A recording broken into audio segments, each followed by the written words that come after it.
and welcome to the LEC Lounge. This is episode 3. My name is Ep.3, Sjokz and I'm honored to be joined by an ex-colleague. Sometimes he still joins me. You might know him. His name is Deficio Lynge.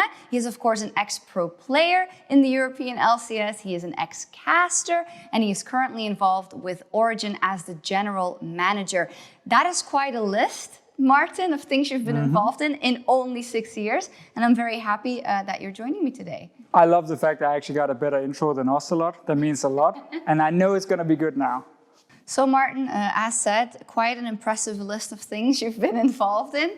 But let's go back to the beginning, because I feel like maybe a lot of viewers don't know where you started and they may hear pro player. What? Deficio was a pro player? Yeah. When was that? And how successful was your career? Well, seeing as I became a caster fairly quickly, I would say it was not super successful. 2013, first LCS split. I think that does ring a bell for people, at least, that the LCS was introduced, a couple of years into League of Legends, kind of already being an esport. Coming into the league with Copenhagen Wolves, random circumstance of actually running the team. Then we needed a support 2 weeks before we had to play this tournament, and a mid laner stepped in to be the support, because back then when we had to solve problems, we were just a bunch of young people sitting there kind of going, what do we need here from a support? Someone who can talk. I can talk. That was you. You can definitely talk. I'm the support now, Then I became the support. And then we had to get a sub mid lane as well for Bjergsen that everyone, of course, knows. Yeah, because that's what it was all about. I mean, no disrespect thing, to your career, but history was starting to be made there, because that would be the first team that Bjergsen would join as a professional. Yes, I actually think, before praising Bjergsen, I just want to say that I think the greatest thing that happened in my career was that I became friends with Bjergsen couple of years before LCS, because that actually is what snowballed into everything that happened. I would not have become a pro player without him. Would he have become a pro player without you? Who knows? I think he was too talented not to at some point. But the fact that I started, doing things with him and playing with him was where I think I got the taste of this could actually become something bigger.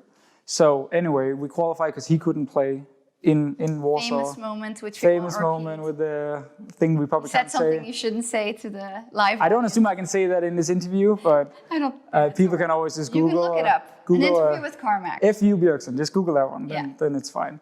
But yeah, he couldn't play obviously because he was too young. And we had Coutard, old name as well for people back in the day. Great name. Subbed in, no one believed in us. Bjergsen definitely didn't. We qualify, we get in. We didn't know what was happening. Lost 5, 6, 7 games in a row? 9 games. 9 games in a row. 0-9. Held that record for, sadly, only one split, and then Dragonborns took it from us. Just took it from you. Sadly, that was the one thing we had, But then, epic moment in that time. I think for people who watched back in the day, Copenhagen Wolves was the kind of team that kind of stood out because we were 5 Danish players. We were really bad. I think it wasn't that bad. Initially, we were really bad. Or am I remembering it was bad. It was bad initially. It was bad. And then the story of this young kid, not me, Bjergsen, who enters the team when he's 17. We start winning games. We go to playoffs. He gets a pentakill in his first game back. He let's just say that for the sake of history, let's say he got a pentakill in his first game back, and everything was great. And it was like the start of now the professional career for me. It was also my introduction to the whole show around esports. I only watched from home as a fan initially and tried to qualify for some tournaments in season 2. Always got knocked out by M5 or something when you wanted to go to DreamHack. Bracket came up. It's never mind, it's not happening. You get smacked in a couple of games. But to always watch from home, saw the casters, the interview, the camera, all that kind of stuff. Never actually thought about how is it when you're there. Yeah. And then suddenly you're sitting on that stage, and while the crowd wasn't huge in Cologne, it was obviously a fairly small studio, still the feeling of you actually now the center of attention, just like you watched all these football players in your life. I think initially I didn't like it because it made me extremely nervous to perform on stage. The fear of making a mistake, losing the game for your team or whatever, I really hated that initially.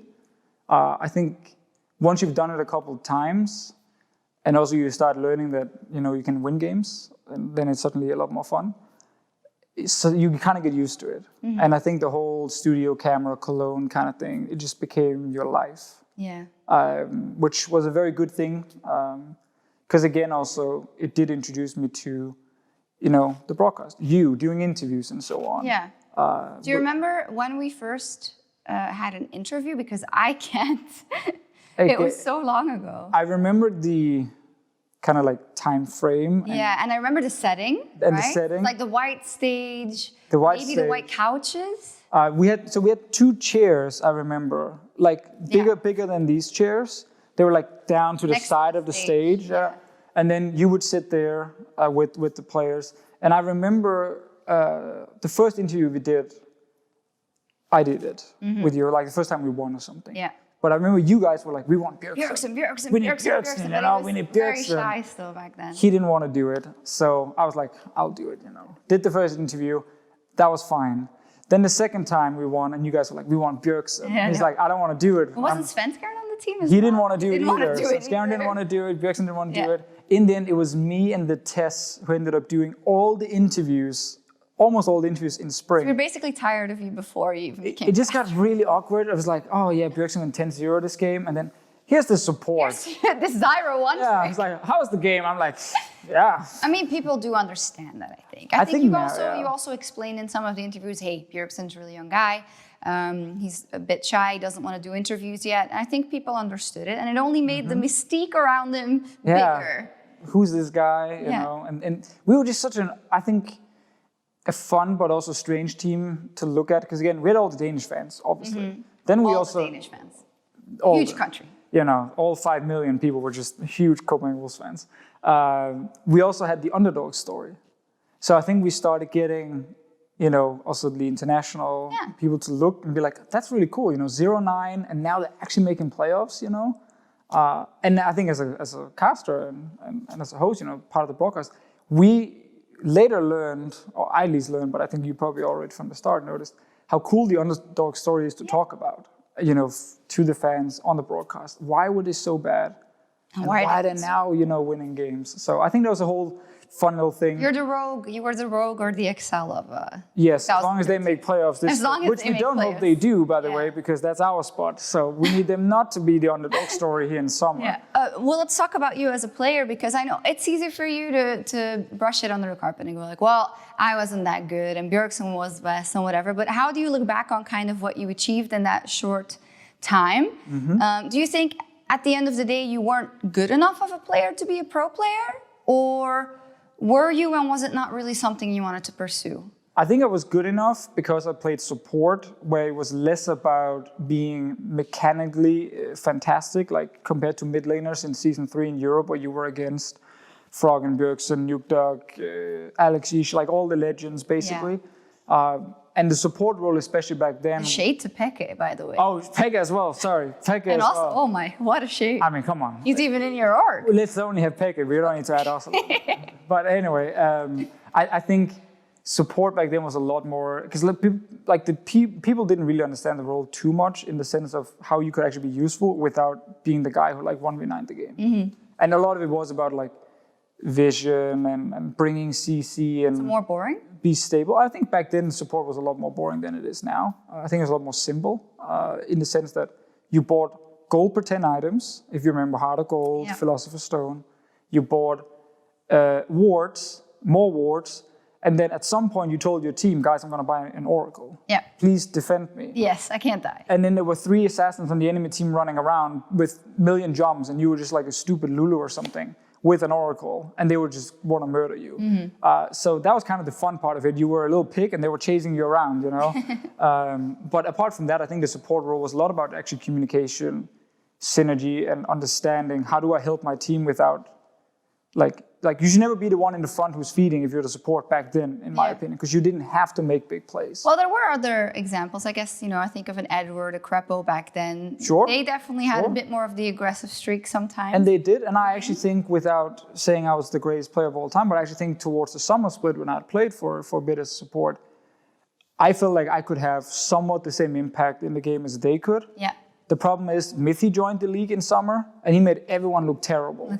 Because he could actually like smack you in lane and he was smart about the game and you're just like, okay, this is just not fun. You know? Yeah. But I felt like as a team and what I did, it wasn't a lot worse than like those guys you mentioned who were legendary supports already back in season 3. So I felt like I had a place in there. I was never the greatest, but I think I was slightly older. So why are you so self-deprecating when you talk about it? I never hear you stay back and say, you know, be proud about it. I don't know. I always want to be... You want to downplay? I want to be really good. Otherwise, I'm not like super proud of it. Okay. But I value the 1 year because it was what kickstarted, again, kind of the whole thing. Just like, again, becoming friends with Bjergsen, meeting him the first time. Like, those things were what started snowballs that eventually rolled down and got bigger. So I valued it. It was fun enough, but I also got tired of the grind. Yeah. And I didn't have the passion, I think, for playing professionally. But you had the passion for esports because... Exactly. What I wanted to ask you is, I believe you were still in university or you just finished university or, you know, you're trying to juggle things. There was basically a break. There was a break period, but you'd have to everything. go back. So what was the decision process like? Once you started being a pro player in the org, did you think, okay, now I will follow esports no matter what? Or how did that go? Yeah, I think once I got my first like professional contract, where, you know, monthly salary, these kind of things, with season 3 coming in and Riot having like the rules for how things had to look, that was when I felt like, okay, as long as I stay in this space, there is a job here. Now, I didn't realize at the time where the job would go, because in my mind, I was like, I'm gonna play, but man, I wanna run a team, you know. So Already? So the moment I can like step away from playing and become a manager again or something, I would want to do it. And in my mind, I'm like, that can be a full-time job now. Because it wasn't really like the year before, 2 years before. It was just something you did on the side. But now I felt like this could be a full-time job to like run a team. In the middle, so obviously now you're in a team or you're in the managing part of a team, but there were a lot of years in between rather. What made you then specifically stop playing? So we joined NIP in summer. We made some roster changes. We had that lineup with Freeze, Meluno, Extinct, Bjergsen, and myself. Things were going great. We won like 7 games in a row. We were like second place. And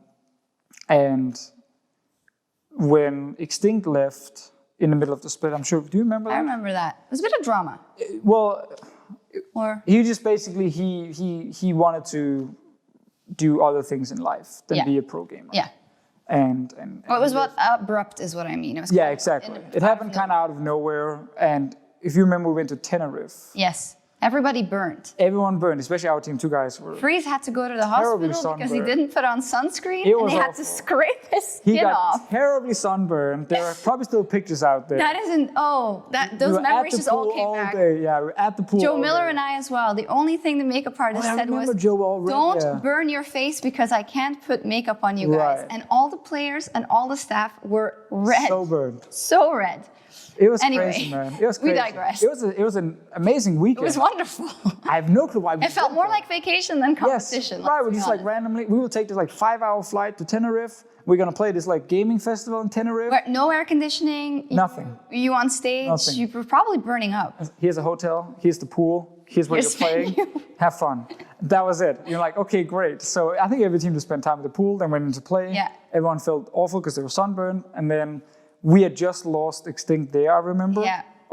So it was right after that we lost him. And it was like, okay, hard reset. We got, Mimer in at the time. Mimer! Old name as well. Famous for the best interview of all time. So he came in. It didn't go as well. We obviously lost a bit. I was like, man, we tried so hard and then we lost this player and it just kind of went downhill. We went into relegation because back then you could go into playoffs and still go to relegation. But then what happened in the off season was I already there kind of felt like, this is not what I'm not loving this, You didn't love it, and did you feel like you also weren't having as much of an impact on the Rift, or? At that point, I actually felt like I had more because I was playing with Freeze. Yeah.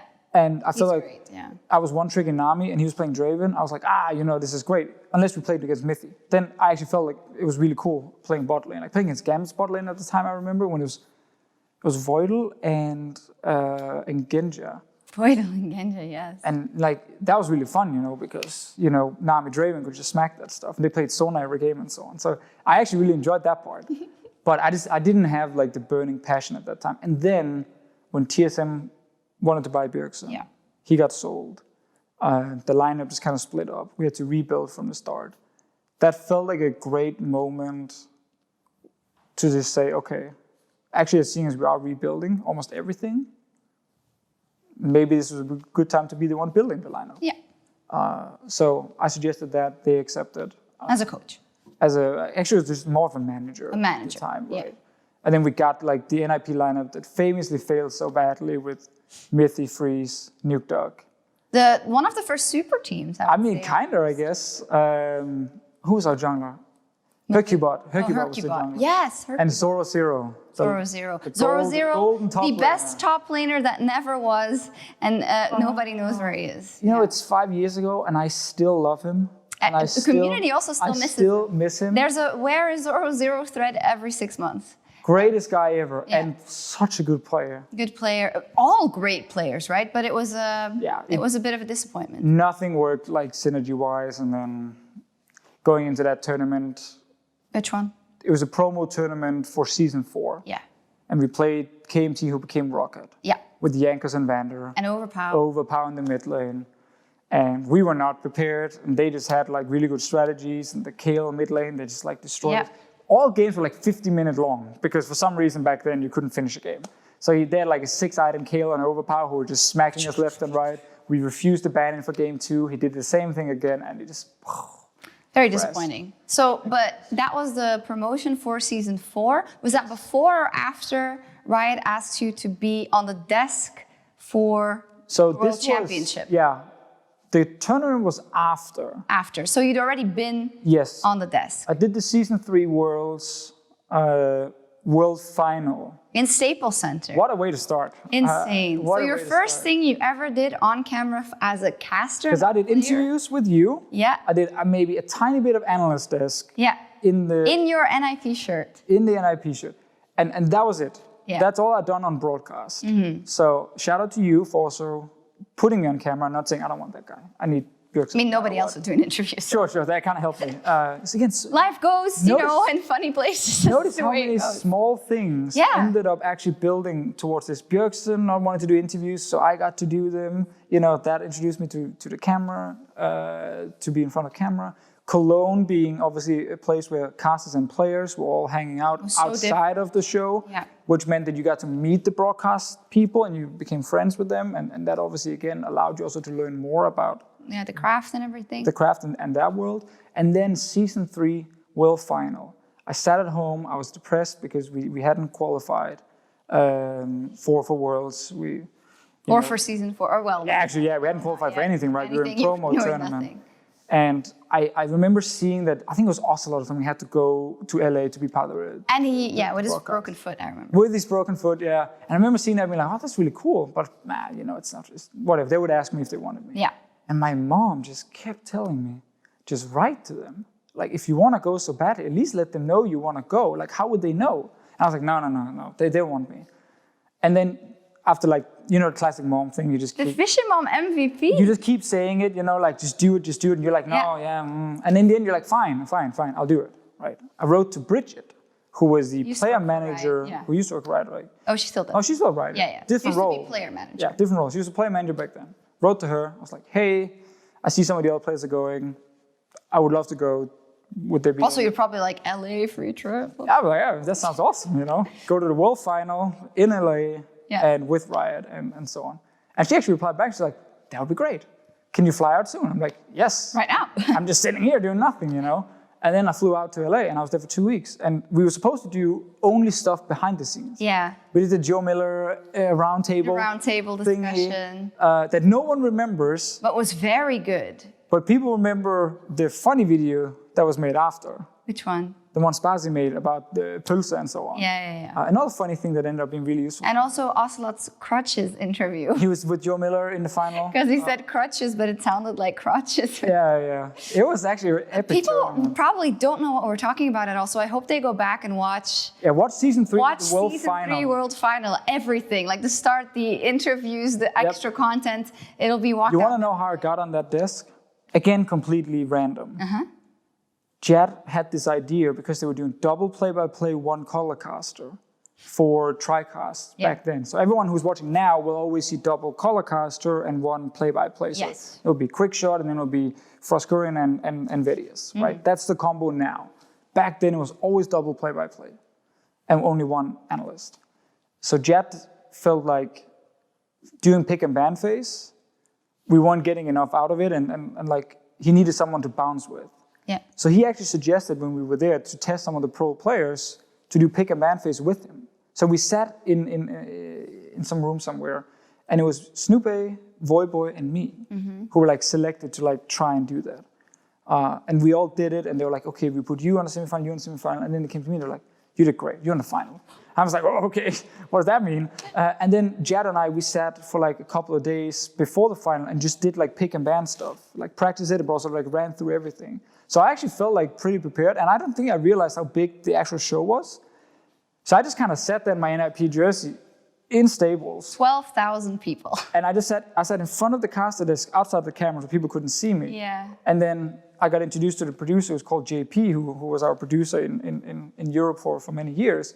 And he barely told me anything. He was just randomly like, go. All right, you're on now, go in there. And then I went in, there was someone came in with a chair. I sat down, got a headset on, pick and ban started. And then it was like D-Man, Jad, me. And they were just like, blah, blah, blah. And I was like answering. And then we just went through. We did that for 3 games. I had no clue what was happening, but it went pretty well.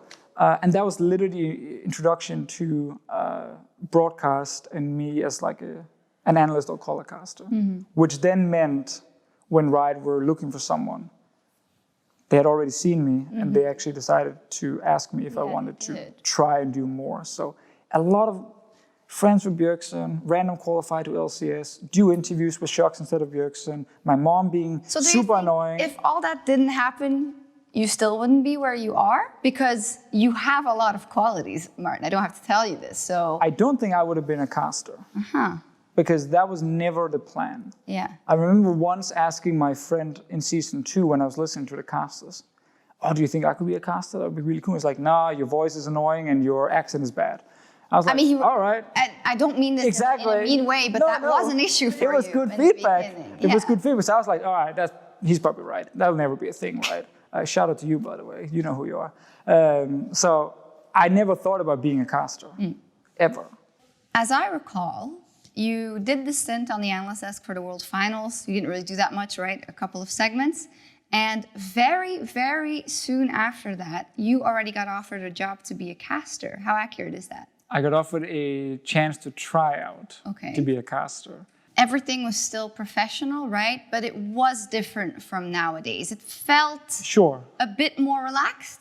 I think a bit more relaxed. And I think because it was in Cologne, smaller city, everyone were very close to each other in terms of like locations, except for the few teams who had a gaming house like out of nowhere, right? But even then, they would actually be pretty active, you know, after shows and so on with the rest of the crew. So I felt like you actually, as a player, spend a lot of time with rioters, with the broadcast. I like that it built a foundation for what Europe, in my opinion, has always been with the LCS and LEC, which is, you know, a broadcast that is very close with players, that uses players and coaches a lot, that are very good at, you know, getting everyone involved. And I think it actually started back then with people having, you know, these social things outside of the broadcast as well. And Riot just said, okay, after promo tournament, just stay in Cologne for a couple of days. And then you go to the ESL office and you do these practice casts. So that's what we did. It was sad to go because we just got 0-3, right? Yeah. We got completely destroyed. We were also like, is this a sign? I better go cast now. I went there and we just did a bunch of games and they gave me some advice. And I guess it went okay in the sense that they passed on some positive feedback. And Riot then said, okay, we want you to come to LA and interview with all these different people from to join the company. To join the company, right. And I did all the interviews in LA, and everything went super fast. I felt like it was like I did the practice cast mid-December. Then right after Christmas, I flew to LA. I landed back in Europe, a couple of days into the new year. And they were like, yeah, the show starts next week. So you have to be in Cologne, be in the office to be part of the show, work with all the team. I was like, what does that even mean? Like, I thought we just went... Yeah, just go cast. I thought we just went on air, we started casting. But it was like, no, we're doing all these things and these things and this. Were you shocked? Did you think it was going to be easier? Like you didn't have to go to the office? I had no clue that a broadcast involved effectively a Monday until the show starts in the weekend.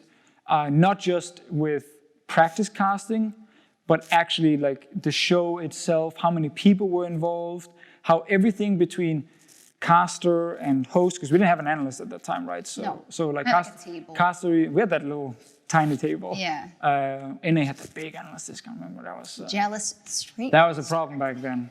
But I just like how everything had to kind of work together, but also how helpful it was to come in, get a chance to sit for a couple of days and work out what are kind of the main things we're going to talk about. Also helpful, I think, for younger people, because I can imagine helps. If you are just starting and this is your first kind of job where you have to do those things, especially for me, if I would have been at home at those times, I've probably done nothing. I've probably, I know I have to prepare, but being in the team environment made me prepare more and made me think about things. And I assume when you started hosting the LCS in season 3, you didn't 100% know, how am I supposed to do this? I had no idea. So getting to work with producers and these kind of things, people who've done TV before, again, it's very helpful. Yeah, I was like, okay, you're going to do the LCS. Great, with a teleprompter. A what now? Yeah, exactly. What is that? And it's live?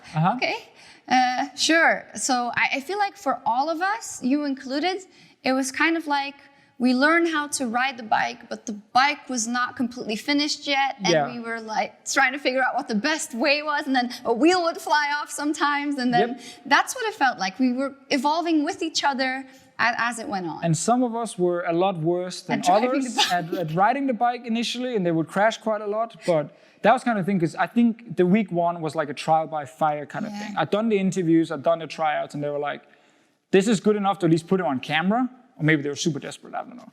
But it was like, we can at least put him on camera. And if he succeeds, or at least we see some positives over this first weekend, because it was a super week, 3 days in a row. 3 days? 3 days in a row. Ton of 8 games. games a day or something? Yeah, a ton of games. And mental. And I just remember again, going in still being like completely clueless. First game with Joe Miller. Who was Joe Miller? Okay. Joe Miller. I love the fact it was Joe Miller, because he's so good at like... That's great. Taking control and just kind of just... It's like on a tandem, and you don't have to do anything. Right, he was my dad who was, holding the stick, so I could like try to learn to bike. I would still crash because it was terrible in the start. Pull you back. It was so bad in the start again, and it was like everything, like the language, the accent. Let's talk about that, because very quickly on, there was a lot of community backlash. Yes. And I think it took 5 minutes of me casting. Took exactly 5 minutes. And now, whenever you talk about the fish, and you notice like one of the best casters we ever had, if not our favorite caster, fantastic in every regard, but that wasn't so from the start. So what was kind of the criticism that came your way? First of all, they didn't understand what I was saying. Like from a phonetic speech. From a like accent point of view. So that's not great. I guess also I was casting with like Joe Miller, who casted for like 10 years, right? First cast, he knows exactly what he's doing. Yeah. I have no clue what I'm doing. I'm not sure 100% when I'm supposed to talk, the flow, anything. Then it kind of mumbles. And in the end, a lot of people just, honestly, they got a bad experience from watching it. And as you know, if you're part of a broadcast, your job is to make sure that people actually enjoy watching the broadcast. So I think when people were like, I don't like this, this doesn't sound good, I'm not enjoying the game with these casters or this one caster, it made people just extremely mad. And people definitely did not hold back. They could have just been mad at home and yelling at something. Oh no, there were Reddit threads everywhere. It exploded, because it was like a Reddit thread Get came him off up. the broadcast. And multiple ones after just the first game. Yeah. And I remember looking at my Twitter after the first game, and it was just, because I was like, wow, so many notifications. Yay. Interesting, I wonder what people think. Click, oh, it just got worse and worse and worse. So how I know you is that you're a pretty level-headed guy and you deal well with criticism, but now, I would say, what was it like back then when you open your Twitter and you want the feedback and it's like that? I remember feeling obviously terrible at the time, but it was almost like, because I was already there, like after that first game when I checked it, I didn't feel like just walking off the broadcast. No. I was like, you know what? I'm here. Joe was next to me and he was like, dude, you're doing fine. Just like, let's just focus on these things. I just kind of like said to myself, okay, just try and ignore it. Just don't look at your phone. Don't go on Reddit, at least during the show. But trust me, when you get home, you go on Reddit and you start reading everything and you're just like, what is happening here, after the first day when it was like really awful, it was obviously terrible the entire weekend, but after the first day, it was like, I now felt more prepared for it. And I now knew, well, I mean, you already said this yesterday, so it doesn't really hurt me that much that you're saying it again. Yeah. So I got through that first weekend, and I think I've always had this personality or mindset that I hate being bad at stuff. Yeah. And I hate doing things I'm bad at. So like if I start a new game and it's something like FPS games, I'm awful at it. So if I start an FPS game, 5 minutes later, I've no interest in this because I can't hit anything. I just feel terrible. I don't want to play it. My interest is gone. With casting, it was like, I'm bad at this, but I love like the idea of what this is and the passion for like League of Legends and the team we had. Like I was like, no, this is something I want to do.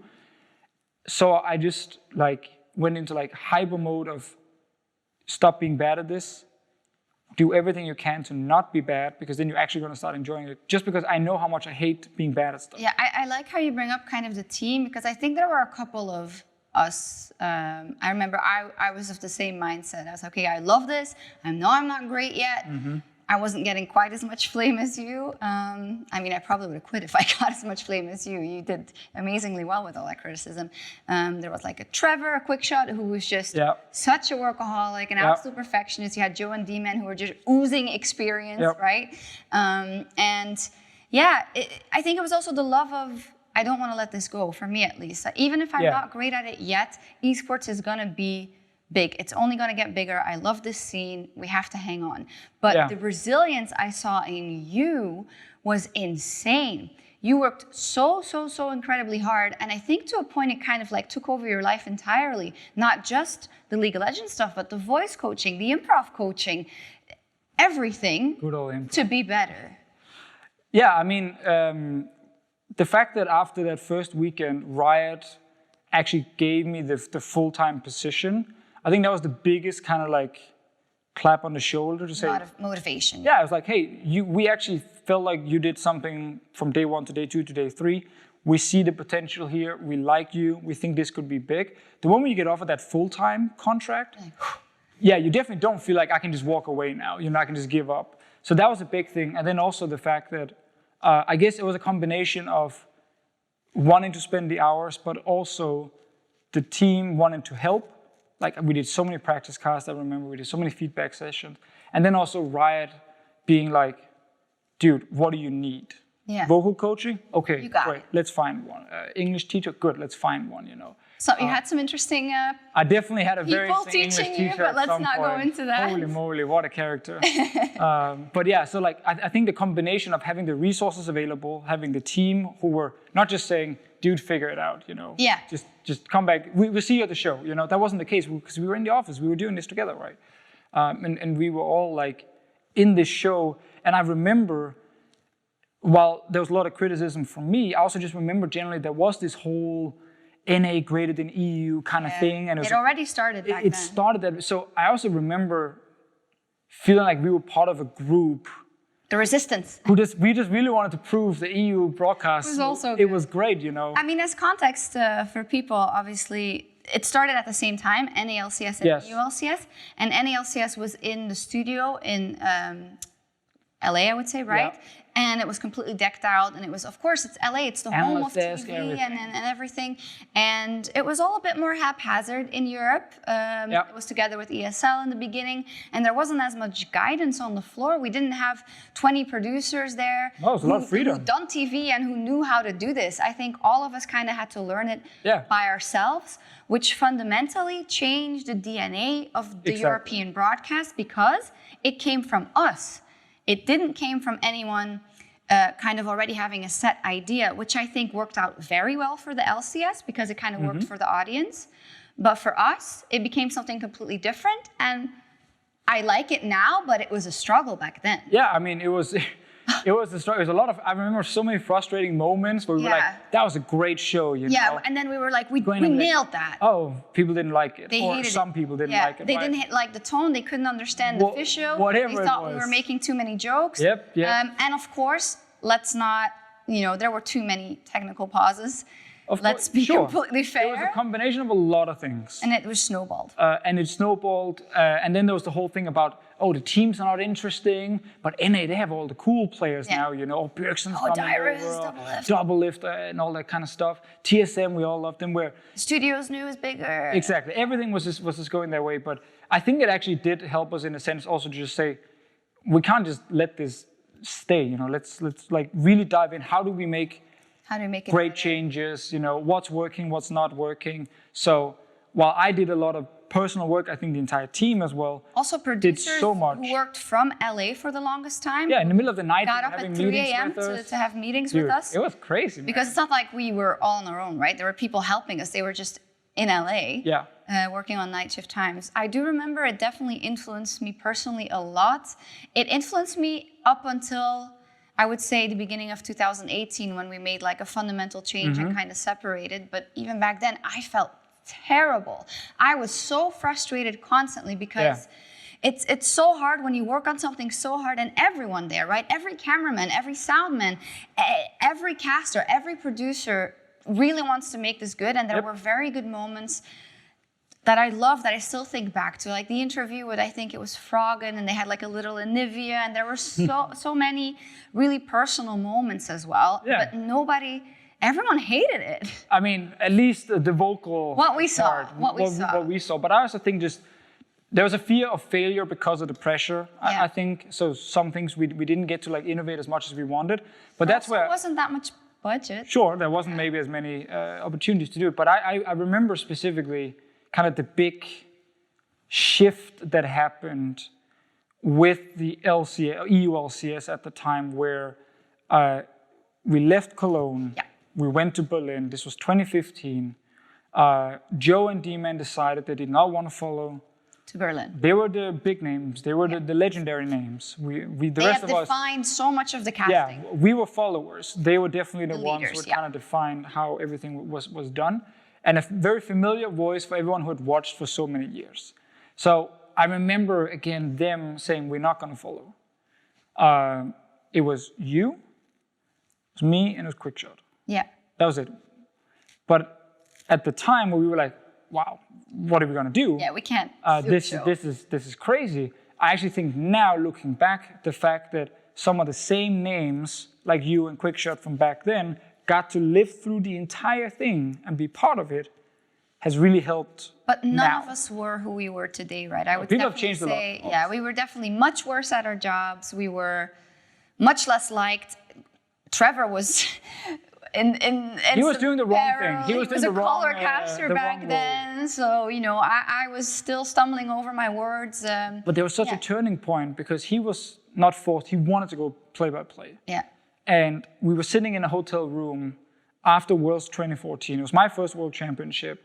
I'd been lucky enough to get a semifinal, so that was like a huge achievement for me after the terrible start of the year. I was like, man, I really feel like the improvement now, and I notice it when I'm just walking around speaking English, and when we're casting games, I feel the synergy, and I was like, this feels great, Got to do that World semifinal, it was amazing. We get the news, they're not following. Trevor and I, we sat in that room with Dirk, who was one of our producers, who's now the lead producer of, what is he, the king of He's king of LEC or whatever. Let's just call him that. He likes we were sitting there being like, okay, what do we do? How do we announce this? Trevor go to play-by-play. I would be the only color caster. And at that time, we had never casted together because we were the same role. So there was no synergy. There was no Sjokz and Deficio kind of thing. But we were close friends, and we were like, okay, we're going to make this work. And I always had so much respect for him as a caster because I felt like he had the ability to do so many different things as a caster. He could shout and make it exciting. He could be funny, but he could also actually like be smart and ask some great questions, good setup. So I was really comfortable with him being the play-by-play. And we got into that year, and it started just with him, myself, you, and then we had like rotating guests on the analysis. It was the first time. Stress back then as well? And we had Stress, he went from observer to become a caster. Pulse was still there, I think, or? Pulse ended up coming in as a play-by-play. Are we forgetting someone? Because it couldn't have been just No, because we had Joe and Demon. And then people came in. Yeah, and then people came in to replace them. Yeah. But I think we started the year with Pulse and Stress doing Challenger. Right. Stress moved from observer into caster. And Pulse had been training behind the scenes. We didn't even have that desk yet, did we? No, I don't think I'm having a hard time remembering what the studio looked like. We had an analyst desk. What it looks like now. We got an analyst desk for the first time in 2015. We must have. They were doing Challenger, so Stress and Pulse on Challenger, Trevor and myself casting, you hosting the analyst desk with rotating guests. Yeah. And during the spring split, we got Pyra in. Yeah. And we got Stress and Pulse involved. When did Crepo join us? He joined us in summer. Summer 2015. Because we tried to get him to join in spring. We're like, come on, join us. But he was like, no, I need to play. I want to keep playing. I want to keep playing. And he We're joined, like, we need you, man. He joined Alliance in that split. He did. With Reckless. And that was the famous split where it didn't work for them. And after that, he stopped and he became a caster. So at the start of that year, we were just 3. And then 2 Challenger casters. And then in the end, we became the full broadcast team. But that was like, that moment defined to me the shift in LCS, whether or not it was what we wanted at the time. And it also defined, I think, my own career as the lead color caster of the LCS. Yeah. Because people are starting to like what we were doing, hit it off instantly with Quickshot when it came to casting. And I remember also the analysts started getting a lot of praise when, it was... Players were brought in. Players were brought in. I think you and I also, very early on, really had good synergy on the analyst desk in terms of how do we make this funny, but also educational. And also educational and also interesting. And we got the players involved, and then Stress joined in as well. And I just remember the whole thing became really, really positive during that 2015 2015 was great. And I mean... Often I think, is it because we also did so well internationally? So it kind of, Worlds was a great success. Sure, but I remember already in the spring split, people started liking it. Starting to go better. Yes, and we had the epic final with Fnatic.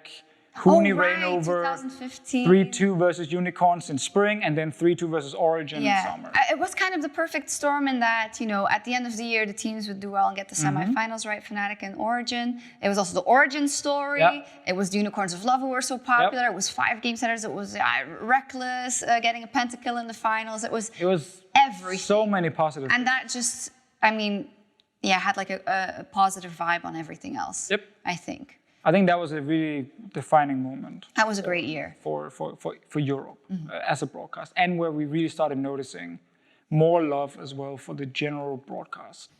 So then everyone loved Deficio from one day to another. That's probably not how it went. When did you realize that it started to turn, and why do you think public perception turned? I saw the 50-50 split between love and hate. Maybe not love, but hate versus he's okay kind of stuff at the end of 2014. But it turned into love in 2015 with casting with Quickshot and getting to do analyst desk, with an actual setup with players and you and so on. What do you think was the biggest reason that you grew into this kind of tier of your own of color casting, that you could do no wrong, that people almost liked everything that you said, right? Or you did, compared to kind of now when people do have a decent amount of criticism for kind of the analysis on broadcast? It's actually very hard to answer and very hard to talk about because you're talking about yourself. Yeah, right? It's fine. I think I came in probably over prepared for certain things. which made me very comfortable in what can I talk about and what can I not talk about. Okay. So it really allowed me, when we were sitting on, let's say, the analyst desk, and you were asking questions about certain things, it really allowed me to say, okay, the thing she's talking about now, I'm actually not 100% sure of what the correct answer is, and I don't want to just make up something. So just kind of like almost jump over it and then just go into something that is close to it, but that I was very familiar with, that I knew I could talk about. And it especially helped me a lot when I was on the desk with you and a player. Because a way to build a lot of credibility is to have a professional player, a professional coach agree with the things you're saying. Like it builds up a lot of credibility. And what we see nowadays is it takes away a lot of credibility. It can also take if a player says, you were wrong, dude. Right, that can also create a lot of issues, right? But we both had very close relationships with a lot of these players. I talked a lot to them, about the game, and it allowed me also to kind of think, because I also played myself before, like how a pro player would approach these situations and what could be reasons for why this is happening. Is there also a danger there because you may take over the opinions that the pro players have, and Sure. it might, because you still want to be your own man, right? No, there's a lot of danger in if you don't know something, let's just take a matchup, right? Champion versus another champion. If you don't know anything about the matchup and you ask one player, how's this matchup gonna go? He will give you his opinion. And if you just take that and use it as, this is now my opinion, this is now a fact, and just say that, you actually don't know why you're saying it other than this person told you. You haven't looked into it yourself. You haven't gone through VODs of the matchup. You haven't talked to more players about it. And you can quickly find yourself in a situation where it actually turns out that this one player just had a very strong opinion about it, but everyone else actually completely disagrees. And now you've said it 5 times on broadcast. And now you said as your opinion that this is a thing. Very quickly then, that can backfire hard. But also, it is just, it's not a good way to do it. I think it's very good to give credit. I think also it's very good if you are getting a lot of information yourself, but also from engaging in conversations, to filter it. How do you feel that you have now actually researched this enough that you have your own opinions on it? Mm-hmm. So you add in something from everyone else, but ultimately it is your opinion that you formed. Yeah. I think that's the best way to use that kind of feedback and those kind of conversations. Don't just take it blandly and say, okay, you said this, now I'm going to say the same thing. On top of that, I think you brought up something very interesting, is that kind of everyone in every job, you have to realize what your strengths are and what you can do and what you can't. And I think as the years went on, for me personally, I know, like, as a host, this is where I can go, and I'm not going to say something that's going to make me look stupid because it's something that I don't know about, which is super deep about the game, but I'm going to focus on the things that I am good at. Right. And I think in the role of analysts and colorcaster, you started to see like demarcation lines of some casters are better at storytelling. Some casters are better at the pure analysis. Jat famously is someone who is fantastically analytical, but is also one of the best storytellers we have, right? And I think a lot of colorcasters also nowadays, they kind of have to find their niche. Yes. But the viewers want them to do everything.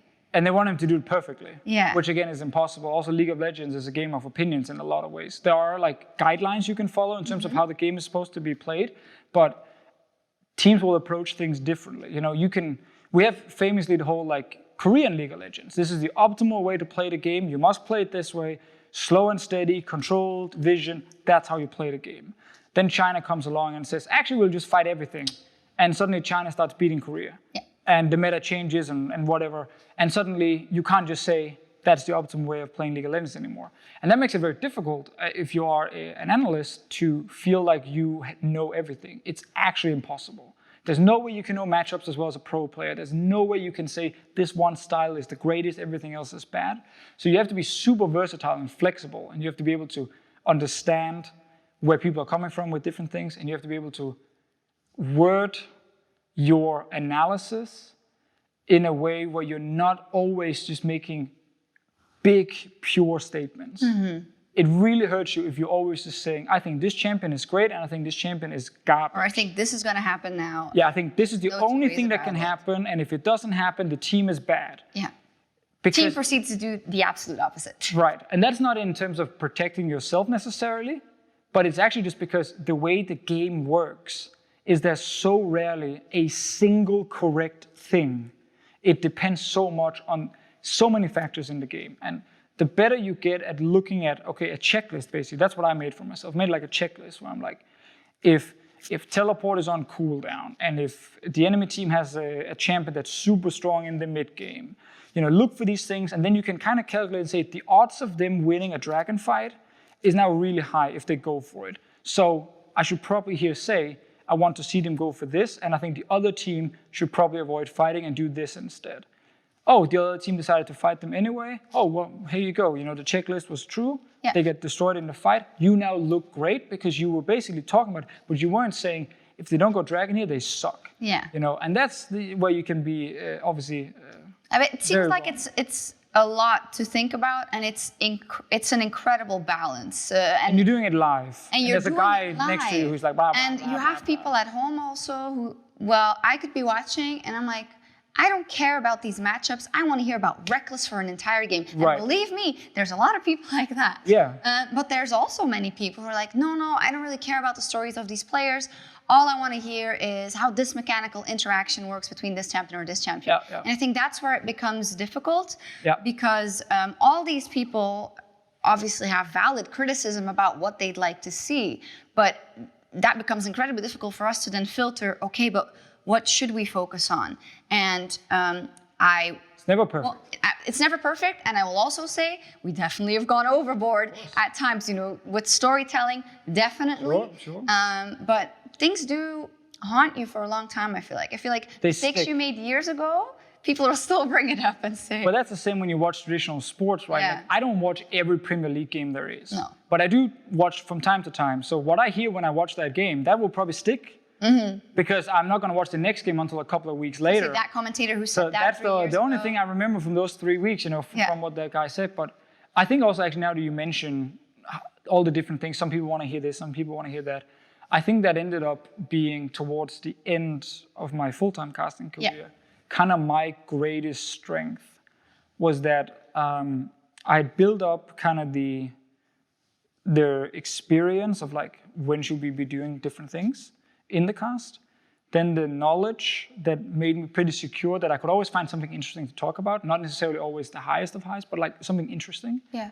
And then humor started becoming more of a thing. Oh yeah. Putting a bit more personality in it when I was more comfortable with like language and being on broadcast, and also because we were joking a lot off camera. I forgot how funny you ended up being. It ended up being very easy on camera with the same people you're already sitting and joking with in the office to do the same on air.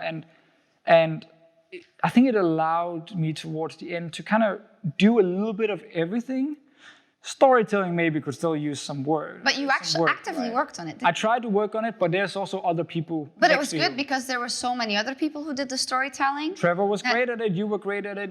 So we didn't need anyone else to be not necessarily constantly focusing on it. As long as you hated funny segments, didn't you? I did initially. I hated funny segments initially. I hated fun stuff on cast. You wanted things to be serious all the time. I felt like it was awkward when there was fun stuff on cast. The banter, I was so scared whenever there was banter that I wouldn't get the joke or something. And there's some moments that now, when I look back, were really funny. And at the time, luckily, I was established enough that it was funny. Like I remember, Pyra brought up a quote from a movie, Bridesmaid, I believe. Bridesmaid. I think so. Maybe that was not the movie. Maybe it was the movie. I'm not sure. You're still insecure about it. Yeah, it was a movie that I hadn't watched that apparently everyone else have watched. I haven't watched. It's okay. He made a quote from that movie that apparently everyone knows. And I was just like, that was a weird thing to say, Pyra. And he's like, what? That was a quote from this movie. And it just exploded with people like, have you not seen that? No, wait. Was it Bridesmaids? It could have been Bridesmaids. No. It must have been something like Star Wars or something. No, it wasn't. It's like absolute blasphemy that you hadn't watched. I don't remember what movie it was, but I just remember being like, wow. But because I think we were established, it became a funny thing. People were like, oh, I love the fact that they made it funny and they didn't understand what that quote was. It wasn't like, this guy's so dumb, what is this? And more and more those things came in, the slap and the quick shot, the Deficio slap on the butt. And so on. That was completely random, out of nowhere. It was a producer mistake, I think, to pull up that cam in the Yeah, start. it was a mistake. And we were told, the producers afterwards, just screaming, take it down, take it down, take it down. And then, In some ways, you talk about like luck and haphazard things, but in some ways, even though Quickshot Deficio were freaking amazing and everyone was starting to realize it, that the duo was so cool, the Kiss Me moment kind of, I don't know, it kind of emphasized it, and from then on, it was just, it was fact, it was canon. That one clip itself made it obviously to Reddit and Twitter and whatever, became #1, and then all the people who had said, I don't want to watch Europe, it's not worth it or whatever, they started seeing the clip and they're like, well, hang on, this is really going on? Oh, I'm just going to watch this game now or what, and then suddenly people kind of got back into it and it was a funny moment, right? Complete random, but funny. Yeah, final thing on that about randomness though, it's almost like you can work for so many years, so hard on perfecting your craft, and you can walk away from cast and think, I had the best cast or the best interview in my career. But the things that will ultimately shape your legacy are these things. It'll be those one-offs, you know? It'll be that one remark you made that was insanely analytical, or that pick and bend prediction that everyone remembers. It'll be the Kiss Me moment. It'll be the Dyrus interview for me. And those moments, but they couldn't happen without the experience you have, of course, right? But it's kind of interesting how that happens. I agree. Like there's an element of luck to it, but I think the more stuff you have actually done before that, like before the moment, it increases the chance of these lucky moments happening, right? Yeah. Like if you are super smart about the game, the chance of you nailing a prediction that everyone is going to praise is way higher than if you have no clue about what's happening. And I think that's kind of the whole thing where we talk a lot about the coincidences and so on, but I still believe that when there is an opportunity of something that could happen random, how you use that to then take the next step with it, that's the most important And part. those are the people that are where they are, I think. Yes, because I think everyone randomly will get opportunities of certain things in life, but maybe don't end up realizing or grabbing it or whatnot. Finally, before we move on, how would you say you look back on your time as a full-time caster? Greatest time of my life. Perfect. See, if I was good at doing one-liners, I would just say greatest time of my life and end it there. But I think changed my life completely, taught me so many things, both about professionally, but also personally, outside of broadcast, in the broadcast. And a dream job that was very difficult to walk away from, and a dream job that I didn't walk away from because I didn't like it, but because I had another dream that was almost as big, and it just kept pushing and pushing and pushing, and I felt like, here's a perfect opportunity, you have to try. So that brings us to kind of, I would say, fourth part of your career, because you had pro player, manager / bit of coaching duties, right? Caster, to working as a GM for Origen. How did that happen, and how did you say goodbye to casting?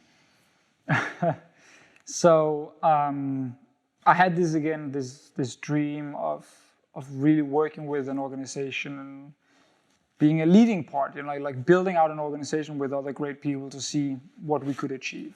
I had a few rules in my head of like that had to be met, or requirements. One of them would be like, it has to be in Europe. You know, I don't want to just walk away from Europe. Entire career has been here. I really feel like, okay, it needs to be a European team. And then I wanted to work with a group of people who were very, very ambitious, who really wanted to like innovate and have like different ideas of how things can be done.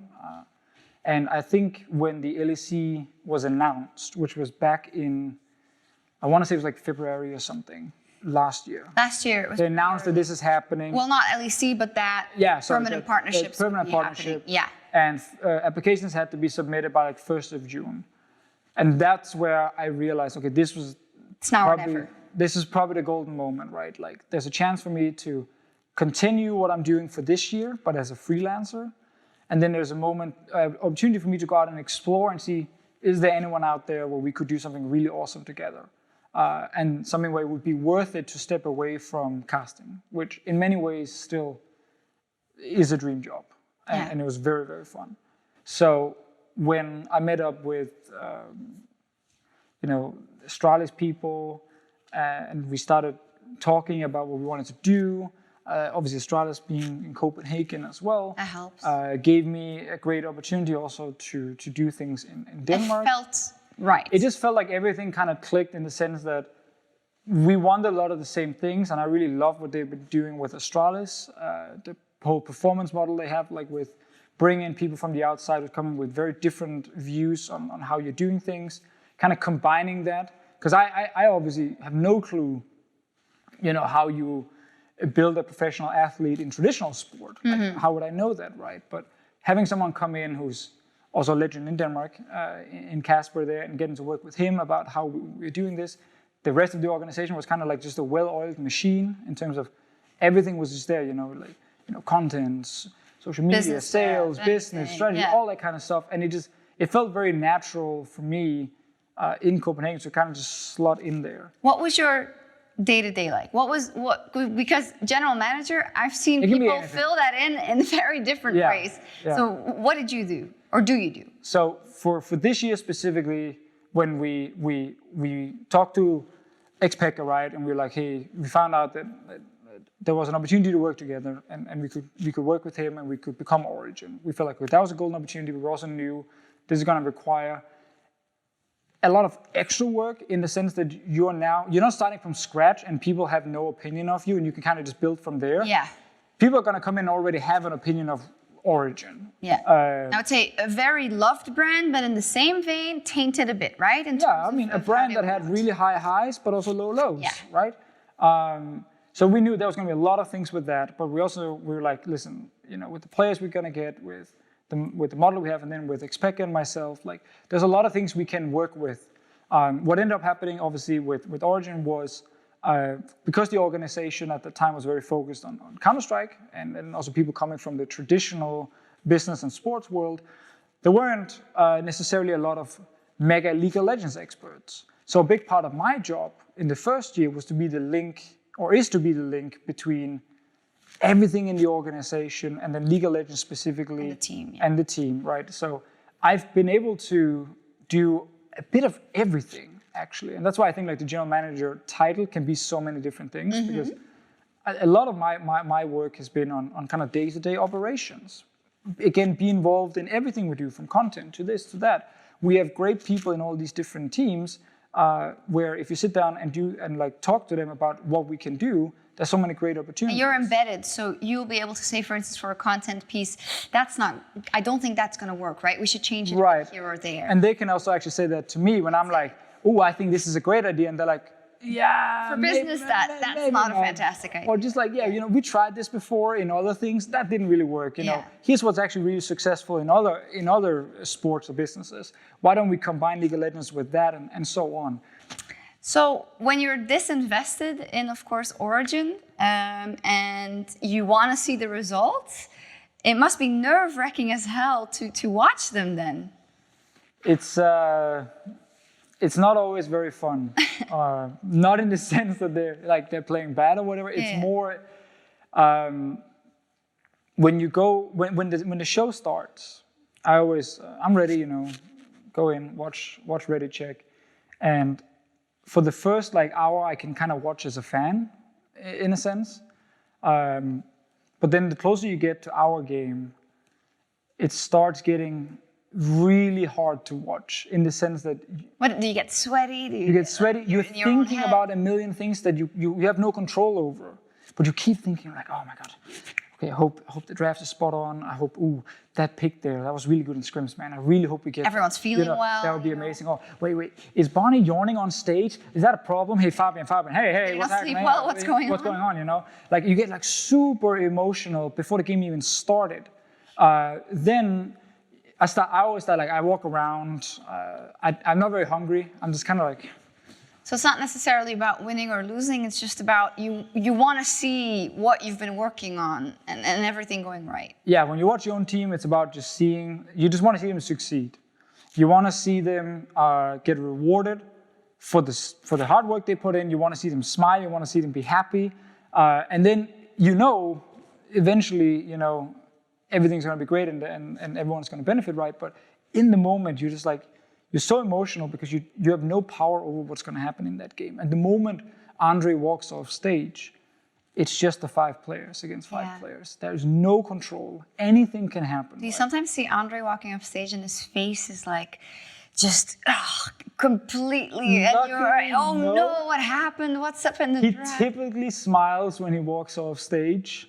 He always looks very happy when he's shaking hands with the other coach. Yeah, I'm like, you have to. That's a good sign. You can't be like, oh no. Yeah. It's not like if they follow him backstage and he just goes and he just sits like, oh my God, no, what happened, right? But I think when you are watching then and when the game starts, I think it changes because you were like, oh, before the game. When the game starts, I like to sit just on the little chair we have that is put right in front of the TV. And if there's something I can, like if there's a pillow or something, just sit with it. And you just sit and you just watch. And my brain is kind of broken into different parts of the game where like first I'm watching level 1. I'm just like, what are they doing? Okay, nothing bad. Because we got like all these issues after we played against G2 in the winners match where we got 3-0'd as well. And they used Rakan twice to level 1 us and they killed us twice. And I was just like, this is no. So I'm just like, okay, let's see what happens here. Okay, everything's good, everything's fine, that's perfect. And then you watch the early game. You're like, okay, everything's great. Ooh, great gank there, that's nice. Ooh, we hit, this feels good. And the moment we start getting, at least the moment we like slightly ahead or even past the first 10 minutes, I relax. Until we then get to the big moments in the game, and then you're just super invested. I remember in the Schalke game that we played, towards the end, when we have that moment at Elder Drake, we're defending the base with Alfari on GP. I'm standing up behind the couch, I'm like jumping around, and I'm just like, upset his TP. Don't leave the base, he's TP. But that's what you can see from the outside, right? Yeah. In the moment, they're like, oh, we're fighting Elder Drake and everything, and it's crazy. And I just remember the moment I see the fight happen and I see Upset walk away from the fight, and I was just like, no, I've seen this so many times where they TP in, and then he did it and he finishes the game, and I was just like, no, we did so much work to get back in this game. And you did everything right. It was so close, and we had a guest over, poor guy, because I was like, no, it was so good. We did so many things to get back in here. Also a direct competitor for players. Direct competitor. I didn't even think about that in the moment. I was just like, no, whoa, we were so close. I walk into my own room, I just closed the door, put the headset on. I just sat there for like 2 hours. And I couldn't watch the rest of the broadcast. I just sat there and I was just like, I wasn't angry. I just felt really bad for the players. For the players. Because I was like, man, you guys grinded your way back in that game, and it could have been a 2-0 week. It would have been great. Like, I felt so bad for them because I knew now they were going to be frustrated after losing that kind of game. I recognize that so hard from it's watching. It's like when we watch the international tournaments with Europe. Yeah, it's actually exactly the same. And of course, it's different in that you have all this investment with the organization, right? But I remember us watching a couple of games like G2 at Worlds or at the MSIs where things weren't going well. And then also after, like you do the broadcast, and in the broadcast you have to be, you're a professional and you're yourself, and you can be disappointed, but you can explain why. But then for me, after the post-show meeting, I go to my room. I don't want to talk to anyone, and just you feel so bad for those players. It's for the players, right? Because you're so invested in the people, right? It's not necessarily the name of it's like it's the people playing there, and you know them, you know the emotions they're going through. But then it's also very important. I mean, that's easier as a caster to then say, okay, reset, next. Let's. But you have to actively change then. Well, then it's the whole like you're allowed to be disappointed or sad, but then you have to move on. And then you have to then be able to go back. You have to be like the bigger person. Right? Well, you have to go back and look at the game and say, guys, why did we lose? Well, what can we learn from it? And we can't sit there for 5 days and be mad that we lost the game. No. That doesn't do anything. So I think that's very, very interesting as well, kind of the whole psychological aspect of a competitive team where people are under pressure because they have to perform all the time. They want it so badly. But things take time. Yeah. And that's also why I really love our model and trust in what we're doing here, is that time is on our side. Mm-hmm. The things we're doing, I think is going to be a great benefit to the team and to us long term. So now I just want to see us get into playoffs. Yeah. and then let's take it from there. Yeah, I'm super excited to see where this Origen project leads us and where you lead us, of course, with it. Thank you so much for the conversation. We learned a lot. It's a pleasure. I don't know how to say goodbye in interviews. No? Say it in Danish. That would be weird. What? Come on. We are a Spanish/international brand. Okay, then say it in Spanish. So, el goodbye. How do I say it in Spanish? Adios. Are you serious? Yeah, adios. All right, on that note, adios.